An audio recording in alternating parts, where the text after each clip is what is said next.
அனைவருக்கும் வணக்கம். என் பேர் மணிமாறன். திருவண்ணாமலை மாவட்டம். தமிழகம் முழுவதும் பார்த்தீங்கன்னா சாலையில் ஆதரவற்ற முடியாத தோல்நோய் பாதிக்கப்பட்டவங்க, மனநல பாதிக்கப்பட்டவங்க கடந்த 23 ஆண்டுகளாக நம்ம தொடர்ந்து தொண்டு தர்ம காரியங்களை செஞ்சுட்டு இருக்கோம். இப்போ பார்த்தீங்கன்னா இவங்க என்னுடைய மனைவி. இப்போ இவங்கள ஒரு பூர்ணிமா, இவங்க திருப்பத்தூர் மாவட்டம் நரிப்பள்ளி நாட்ராம்பள்ளி அவங்களுடைய கிராமம். ஒரு 1.5 வருஷத்துக்கு முன்னாடி என் சேவையை அவங்க பார்த்து என்னை திருமணம் செய்யணும் அப்படின்னு முதல்ல எடுத்தோடனே அவங்க என்னை காதலிக்கலாம் சொல்லலை. எடுத்த வார்த்தையை அவங்க என்னை திருமணம் பண்ணணும், உன்னை கல்யாணம் பண்ணிக்கணும்னு கேட்டாங்க. நான் கூட ஏதோ ஒரு ஆர்வத்தில் பேசுகிறீங்களா, வெயிட் பண்ணுங்க அப்படின்னு சொன்னேன். ஒரு 1.5 வருஷம் காலம் அப்படியே வெயிட் பண்ணிட்டு தான் இருந்தோம். அப்புறம் எங்கள் தந்தையை ஜோதி ஆகிட்டார். ஜோதியாகி இன்னும் ஒரு ஆண்டு கூட ஆகலை. அப்போ அவங்ககிட்ட சொன்னேன், இன்னும் கொஞ்ச நாள் நம்ம தள்ளி பண்ணுவோன்னு. இல்லை, எங்கள் வீட்டில் சரியான முறையில் ஒத்துழைக்க மாட்டாங்க. தயவுசெய்து நீங்கள் என்னை எவ்வளோ குயிக்காக திருமணம் பண்ண முடியும். என்னை பொறுத்தளவு ஜாதி ஒன்று தான். நாங்கள் இருவரும் மனம் தான் எங்களுக்கு ஒட்டு போகணும். ஜாதி எங்களுக்கு அதை பற்றி எங்களுக்கு பிரச்சனை இல்லை. எனக்கு கடைசி வரைக்கும் காலம் வரைக்கும் அந்த பொண்ணை நான் தான் காப்பாற்றி ஆகணும். அந்த பொண்ணு என்ன தான் பார்த்தாகணும். இதில் ஜாதி என்ன பார்க்க போகுதுன்ற எனக்கு தெரியல. அதே போல் அவங்க குடும்பத்தில் சப்போஸ் ஒரு பெண்ணு பார்த்தவங்களும் எல்லாரும் கோவம் வரதான் செய்யும். நானும் எவ்வளோ முயற்சி பண்ணேன். ஏன்னா நான் தமிழகம் முழுவதும் பார்த்தீங்கன்னா தாய் தந்தை பாதுகாக்கணும் அப்படின்ற விழிப்புணர்வு ஏற்படுத்துறது நான் நிறைய விஷயங்கள் பண்ணியிருக்கேன். இதில் நான் 3 தேசிய விருது, 6 மாநில விருது, நிறைய சிஎம் கிட்ட பாராட்டு, 27 மாவட்ட ஆட்சித்தலைவர் அவார்டு. அந்த கொரோனா காலத்தில் கூட இறந்து போன உடல்களை என்னுடைய உயிர் பொருட்டாக எடுத்துக்காக நான் நல்லெடுக்க பண்ணேன். அந்த மாதிரி நான் உயிரை நேசிக்கிறேன். ஒரு ஆதரவற்ற இறந்த உடலை நேசிக்கும் போது, ஒரு உயிராக இருக்கும்போது ஒரு பொண்ணை கூட்டின்னு வரேன்னா அது அவங்க மனசு நோக்கடிக்கூடாது தான் நானும் நினச்சேன். எவ்வளோ நான் கேட்டேன் அவங்ககிட்ட, அவங்க பர்மிஷன் கிடைக்கல அப்படின்ற ஒரு பட்சத்தில் தான் பொண்ணு என்கிட்ட சொன்னாங்க. நான் கேட்டேன், எவ்வளோ குயிக்காக வாங்க முடியுமா வாங்கன்னு. பொண்ணு சொல்லிட்டாங்க, என்னால் வாங்க முடியாது, அப்படி மீறினா என்னை வேறு எங்கன்னா கல்யாணம் பண்ணி கொடுத்துருவாங்க, என் உயிருக்கே அச்சுறுத்தல் இருக்குது, முடிஞ்சால் நீங்கள் கூட்டின்னு வாங்க, இல்லை நான் இறந்துருவேன் அப்படின்ற ஸ்டேட்மெண்ட் கொடுத்தது பிறகு தான் 19ஆம் தேதி இந்த திருமணம் கூட நான் ஃபிக்ஸ் பண்ணல.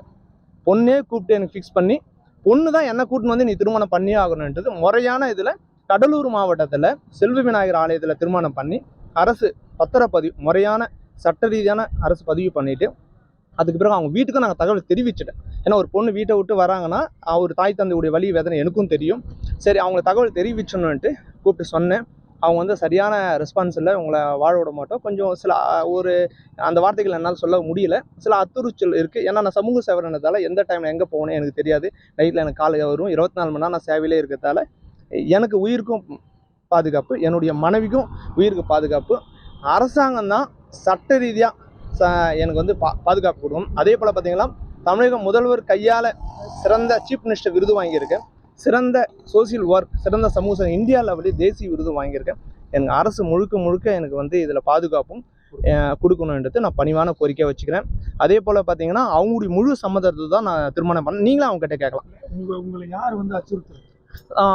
அச்சுறுத்தல்னு பார்த்தீங்கன்னா அவங்க குடும்பம், அவங்க குடும்பத்தை சான்ற அவங்க அப்பா அம்மா கூட அவ்வளோ, அவங்க மாமமார்கள் அவங்களுடைய தாய் மாமன், அவங்க கூட இருக்கிற பேக்ரவுண்ட்ஸ் தான் அப்பா அம்மா எப்பயுமே கம்முன்னு பொறுத்து போனாங்கன்னா கூட இருக்கிறவங்க கம்முன்னு பொறுத்து போக மாட்டாங்க. சும்மா இருக்கிறது ஏன்னா ஒன்று கிண்டி விட்டுன்னு ஏதாவது ஒரு பிரச்சனை பண்ணிகிட்டே இருப்பாங்க. என் வாழ்கிற போது அந்த பொண்ணு கூட நானும், அந்த பொண்ணு என்னோட கடைசி வைக்கும். அதனால் தேவையில்லாத, ஏன்னா அவங்களும் மேஜர் நானும் மேஜர். எனக்கு 37 வயசு, அவங்க 24 வயசு. 2 பேரும் மேஜர். 2 மனம் ஒன்று போனால் தான் திருமணமே பண்ண முடியும். அப்படி 2 மனம் ஒன்று போனால் தான் நான் அங்கேருந்தே வர முடியல, நான் எங்கே கூப்பிட்டு வர முடியும். காரு அவங்க தான் வர வச்சாங்க, அவங்க தான் வந்தாங்க, அவங்க தான் என்னை திருமணம் பண்ணாங்க. நான் அவங்கள திருமணம் பண்ணுறோன்னு சொல்கிறது கூட இது வெக்கப்படுறதுக்கு ஒன்றும் இல்லை. அவங்க தான் என்ன இன்னைக்கு திருமணம் பண்ணாங்க. நீ கட்டாயத்தில் 19ஆம் தேதி நீங்கள் திருமணம் பண்ணி ஆகணும், பண்ணலாம் இறந்துருவேன்ற ஒரு ஸ்டேட்மெண்ட் கொடுத்தோன்னே தான் ஒரு உயிருடைய வேல்யூ எனக்கு தெரிஞ்சு இதுக்கு மேலே ஒரு பொண்ணை விடக்கூடாது, என்ன பிரச்சனை ஃபேஸ் பண்ணுவோம். ஆனால் சொசைட்டியில் நிறைய பேருக்கு நம்ம போய் ஃபேஸ் பண்ணியிருக்கோம். அதுக்காக ஒரே காரணத்துக்காக தான் இன்றைக்கி நம்ம திருமணம் பண்ணோம். நீங்களே நான் 1.5 வருஷமாக மணிமாறன் சமூக சேவகரை நான் விரும்புகிறேன். இவரை திருமணம் பண்ணிக்கணும்னு நான் ஆசைப்பட்டேன். இவரை நான் டேட் ஃபிக்ஸ் பண்ணி இன்றைக்கி திருமணம் கட்டாயப்படுத்தி திருமணம் பண்ண வச்சதும் நான் தான். என்னோடய குடும்பத்தில் கொஞ்சம் அச்சுறுத்தல் இருக்குது 2 பேருக்குமே. நாங்கள் இன்றைக்கி எஸ்பி ஆஃபீஸ் வந்திருக்கோம். எங்கள் 2 பேருக்குமே பாதுகாப்பு கொடுக்கணும் அப்படின்றதுக்காக நாங்கள் வந்திருக்கோம். உயிருக்கு பாதுகாப்பு இருக்கணும். இவர் என்ன பண்ணுறாங்க, என்னோட சொந்தக்காரங்க கொஞ்சம் பொலிட்டிக்கல் பேக்ரவுண்டு இருக்குது, அதிகமாக இருக்குது. அப்புறம் அடியால் வச்சு கூட இவர் ஏதாவது பண்ணலாம். இதுக்காக நாங்கள் எங்கள் 2 பேரும் பாதுகாப்பாக, எங்களை சார்ந்திருக்கிறவங்க பாதுகாப்புக்காக நாங்கள் எஸ்பி ஆஃபீஸ்க்கு வந்திருக்கோம்.